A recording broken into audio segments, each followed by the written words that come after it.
Blessing, but उन specific लोगों के लिए जो कल से इस टाइम टेबल को फॉलो करने वाले हैं, उनके थोड़ी सी मेरी ज्यादा ब्लेसिंग, ठीक है, कि उनका जेई में सिलेक्शन और स्मूथली हो जाए, ठीक है। और सर ये फिर वो डेली पाओ डेली निपटाओ वाली बात होगी, बिकॉज आपने बोला कल से, मतलब कल से। नो इफ, नो बट, कोई डाउट दिमाग में नहीं आना चाहिए। अभी इस टाइम टेबल में मैं आपको कुछ नंबर ऑफ आवर्स भी बताऊंगा कि आपको कितने घंटे पढ़ना है। कुछ लोग बोलेंगे सर हमारे पास पढ़ने के लिए इतना है ही नहीं, आज आपने लगभग कुछ भी नहीं पढ़ाया। फिर अगली क्लास आपकी फिजिक्स की है, उस फिजिक्स वाली क्लास में भी सर थोड़ा थोड़ा पढ़ाया गया हमें, बट आपने तो हमें इतने सारे घंटे दे दिए पढ़ने के लिए, हम करें क्या? तो भैया आपको इनिशियल डेज में जो मैं टाइम टेबल बता रहा हूं, उसमें सिर्फ एक ही प्रैक्टिस करनी है, ठीक है। सबसे पहले क्या करिए, आप अपने घर में एक कोना ढूंढ लीजिए। कोना मतलब एक कॉर्नर जहां पे बैठ के आप पढ़ो तो किसी प्रकार की डिस्टरबेंस नहीं होनी चाहिए। कॉर्नर है तो बहुत अच्छी बात, और अगर रूम मिल सके पूरा आपके हवाले जब आप पढ़ रहे हो तब, तो बहुत बहुत बहुत बढ़िया बात, ठीक है। अदरवाइज आपको एक कॉर्नर मिल जाएगा। और मेरे ख्याल से पढ़ाई एक ऐसी चीज है, जब घर में ये बात पता चलती है लोगों को कि भैया हमारा बच्चा पढ़ रहा है, तो बस फिर बाकी लोग अपना काम छोड़कर आवाज नहीं करते, डिस्टर्ब नहीं करते किसी को भी पढ़ते हुए, ठीक है। ये हमारी, आप बोल सकते हो, इंडियन फैमिलीज की ट्रेडिशन है।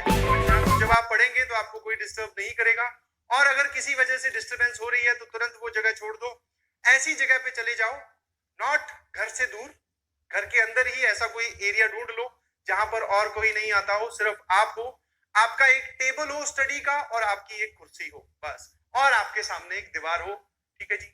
आपको क्या करना है सर, ये हमारा एक छोटा सा संसार जेई वाला अब बसा लेना है, ठीक है। कौन सा है सर ये संसार? ये लो भैया, ये आपकी स्टडी टेबल, ये आपकी कुर्सी, आई होप ठीक बना रहा हूं शायद, है ना, और सामने दीवार जिसपे सर हम कुछ चिपकाएंगे, और इसको मैं तो बोलता हूं फॉर्मूला वॉल, ठीक है जी। कौन सी वॉल? Formula wall. बहुत सारी चीजें इस पे चिपकाने के लिए आपको बताई जाएगी कि अब इसको लिखो, चिपका दीजिए। सबसे पहली चीज क्या है, आज जो ये टाइम टेबल बताने वाला हूं, वीडियो खत्म होने के बाद में जब आपके पास टाइम बचेगा, बिकॉज अगली क्लास आपकी थोड़ी देर बाद में है, तो एक वाइट A4 पेज पर, छोटा ही होता है, वाइट A4 पेज पर इस टाइम टेबल को अपने हाथ से लिखिएगा और इस फॉर्मूला वॉल पे चिपका दीजिएगा। This is your first assignment for this wall. मेरे ख्याल से बात समझ में आती है।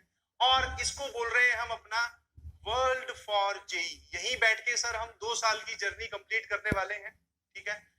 मेरे ख्याल से बात समझ में आती है। नाउ आता हूं टाइम टेबल पे कि हमें सर टाइम टेबल में क्या करना है। चलिए, शुरू के दिन है तो लीनियंसी रखते हुए सुबह 8 बजे से, ठीक है, 8 AM से मैं टाइम टेबल अभी आपका स्टार्ट कर रहा हूं। ज्यादा रिजिड नहीं हुआ कि सुबह 4 बजे उठ जाना और फिर सर 4:15 बजे फिर सो जाना, वो वाला काम नहीं करना है। 8 बजे तक, इससे पहले यहां से स्टार्ट हो रहा है, मतलब your day starts from this. मैंने ये नहीं बोला कि आपको 8 बजे उठना है। 8 बजे आपको कहां पर होना है? अपने इस जेई वर्ल्ड में होना है, या फिर आप बोल सकते हो अपनी स्टडी टेबल पे होना है 8 बजे।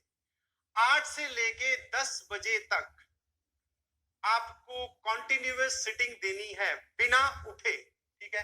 जब 8 बजे आप बैठे तो वो जो सुबह वाली प्रक्रिया होती है वो सारी निपटा के बैठिएगा, जो भी आपको हल्का भारी होना होता है सब होके, नाश्ता करके, और फिर आपको बैठना है। 8 से लेके 10 बजे तक के बीच में कोई ऐसा काम नहीं आना चाहिए जिसकी वजह से आपको लगे कि मुझे अब उठना पड़ेगा या मैं उठ जाता हूं।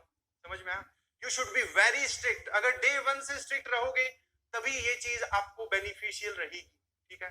8 बजे उठे, 10 बजे तक सर कंटिन्यूअस सिटिंग दी हमने 2 घंटे, ठीक है। उसके बाद में सर हमारे पास ये कितने हो गए? This is 2 hours of study, ठीक है। नाउ 15 मिनट का ब्रेक, 10:15 बजे से दूसरी कहानी स्टार्ट होती है जो कि 12:15 बजे तक जाती है, ठीक है।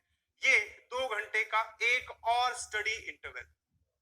I hope this make sense, ठीक है जी। कुछ लोग बोलेंगे सर हम तो 11 बजे खाना खाते हैं, कोई जरूरत नहीं है, आप 12:15 के बजे के बाद में भी खाना खा सकते हैं, ठीक है। वो सारी चीजें आपको अब अपने घर का माहौल चेंज करना पड़ेगा, क्योंकि अब आप अपने घर वालों को समझाओ कि आपके माहौल, मतलब आपके घर में एक जेई की प्रिपरेशन करने वाला लड़का या बच्चा या बच्ची रहती है, ठीक है, तो उसके अकॉर्डिंग कुछ एडजस्टमेंट करने पड़ेंगे।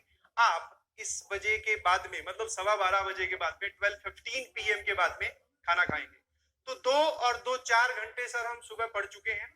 8 बजे से स्टडी टेबल पे आपको बैठना है। आप 6 बजे उठते हैं, मुझे उससे कोई परेशानी नहीं है। आप 7 बजे उठते हैं, मुझे उससे भी कोई परेशानी नहीं है। कुछ लोग बोलेंगे सर फिर 7:45 उठते हैं, क्या आपको उससे परेशानी है? मुझे तो कोई परेशानी नहीं है, बट ये 8 से लेके 10 बजे वाला जो टाइम है, अगर आप 7:45 पे उठते हो तो फिर ये जो है ये नींदों में निकलेगा। ठीक है, तो प्रॉपरली आप 6:30 या 7 बजे उठ जाइए। ठीक है, घूमिए फिरिए, पानी वानी पीजिए, जो भी प्रोसेस होती है उसको फॉलो कीजिए, नाश्ता करिए और फिर 8 बजे अपने कॉन्शियस माइंड के साथ स्टडी टेबल पे बैठ जाइए पढ़ने। ठीक है जी, आई होप ये समझ में आया। फिर आप बोल सकते हो कि सर लो 12:15 बजे से लेके 12:15 से लेके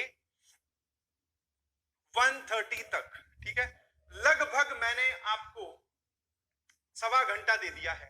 इसमें क्या क्या है सर? इसमें this is break you can say, और लंच यू कैन से, और जो भी आपको कुछ थोड़ा बहुत टीवी देखना है या थोड़ी बहुत कुछ अपने भाई बहन के साथ कुछ लूडो वूडो खेलना है, वो सारा काम इसमें इंक्लूडेड हो चुका है। खाना खाने का भी टाइम इंक्लूड हो चुका है सर, और एक्स्ट्रा जो काम है हमारे वो भी